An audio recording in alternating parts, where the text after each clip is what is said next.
Sesungguhnya yang halal itu jelas, yang haram itu juga jelas. Di antara yang halal yang haram itu ada banyak perkara yang syubhah. Ramai manusia yang tidak mengetahuinya. Assalamualaikum warahmatullahi wabarakatuh. Saya dengan sahabat kan berada di Hotel Zenith. Betul? Betul. Zenith. Kita berada di Zenith Putrajaya, berlatar belakangkan masjid Putrajaya, dan juga belakang juga kita punya pejabat yang amat berhormat Perdana Menteri kan. Ya, betul. Jadi 2-3 hari lepas ramai orang yang bertanyakan juga kepada saya tentang apa kisah kicap yang berlaku di Penang tu yang kotor sebagainya. Jadi adakah elemen-elemen halal ni juga termasuk dalam bab kebersihan? Jadi bersama dengan saya ni adalah orang kuat. Tengok pada baju pemami nampak mami sebagainya. Dia memang macam tu. Mengusik. Jadi orang yang ramah sebenarnya. Allah Akbar. Nampak muka serius tapi ramah mesra. Ramah mesra. Insya-Allah. Jadi kita nak tanya juga lah pandangan Encik Syukri. Baik. Jadi kalau konsep halal ni adakah termasuk juga bab kebersihan, keselamatan makanan tu? Kita tak nak macam yang berlaku 2-3 hari yang viral kicap, orang tak nak makan kicap dah. Bismillahirrahmanirrahim. Terima kasih kerana sudi untuk bertanya soalan kepada saya dan sahabat saya Ustaz Amri yang sifu saya juga banyak belajar daripada dia.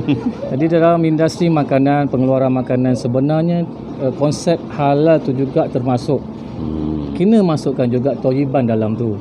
Kita tahu thayyiban tu ialah suci, bersih dan selamat. Jadi konsep halalan thayyiban tu apabila kita gabungkan, dia sudah merangkumi keseluruhan konsep di dalam unsur syariah dan juga unsur-unsur yang kita panggil hisab ataupun keselamatan makanan tu. Jadi kepada industri luar sana yang mana mengeluarkan produk makanan, konsep thayyiban tu perlu ditekankan, wajib ditekankan untuk kita selaraskan dengan konsep syariah itu dalam halal tu sendiri. Jadi apabila digabungkan cantik tu. Jadi bila perkara-perkara thayyiban, kebersihan tidak dititik beratkan, maka konsep halal itu tidak 100% dipenuhi. Piawaiannya yang ditetapkan oleh bukan pihak berkuasa saja, pihak JAKIM, malahan pihak Kementerian Kesihatan. Dan benda-benda begini ialah yang menjadikan sesuatu produk itu akan rosak ataupun akan jadi tak selamat untuk dimakan.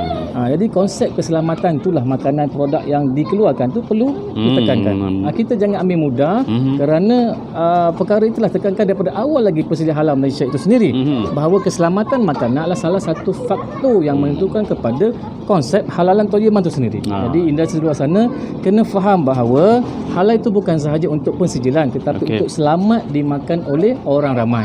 Ingat tu. Kena pastikanlah kalau kita lihat kotor kan yang dekat kicap. Sebab tu juga orang pesan pada saya, Ustaz, kalau pergilah ke kilang-kilang kicap, maka kacaulah tung kicap, maka timbullah tulang-tulang katak, dia kata kan. Bukan silap peramnya kicap tu, silapnya dia tak tutup, katak lompat peram lah. Dari sudut penjagaan, bahan mentah ataupun finish good di tempat mereka tu penyimpanannya tidak betul konsepnya. Jadi sebab itulah Persediaan Halal diterapkan dalam semua ni lah, daripada penerimaan barang, penyimpanan barang, seterusnya pengedaran barang pun.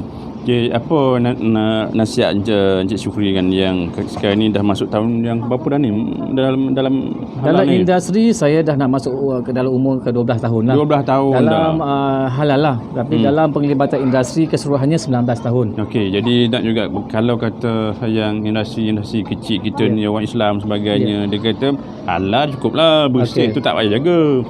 Jadi konsep bagi itu, pandangan Encik Syukri. Konsep itu sebenarnya tidak 100% betul. Betul memang kewajipan kita sebagai seorang Islam untuk mencari yang halal. Tapi dalam halal itu ada dia punya konsep-konsep lain yang perlu diterapkan, iaitu keselamatan. Keselamatan dalam apa? Untuk kita makan produk itu.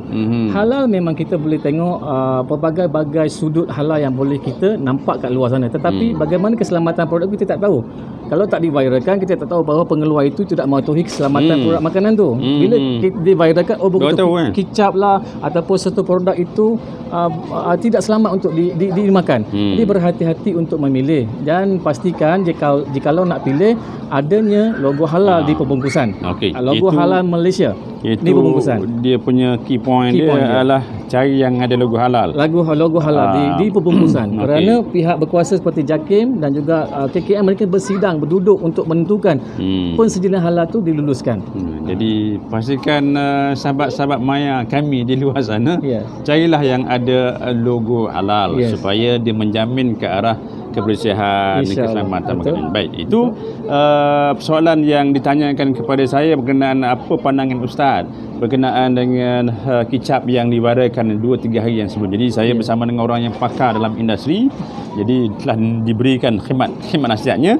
Jadi yang paling penting carilah yang ada logo halal. Jadi sebarang keraguan sama ada logo halal ke tak, nak cek dalam directory Halal Malaysia di www.halal.gov.my. Pastikan dapat maklumat yang betul. Jadi sekian, Assalamualaikum warahmatullahi wabarakatuh. Terima kasih Ustaz Amri. Okay.